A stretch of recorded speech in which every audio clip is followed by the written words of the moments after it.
All right, everyone. With this video, we finally come to the end of this Trivy series.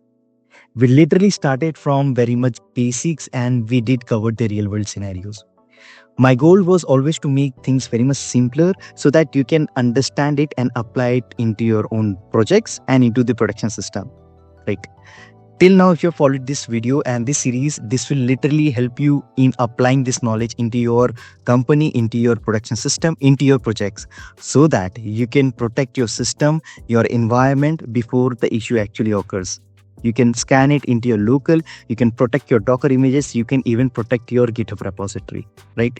So this was something that we learned in this entire journey. If you found this series, this video helpful, do share it with the people who will love to explore this tool, right? With this, I finally conclude this series. And yeah, until the next time, I will see you. So thank you very much and keep learning.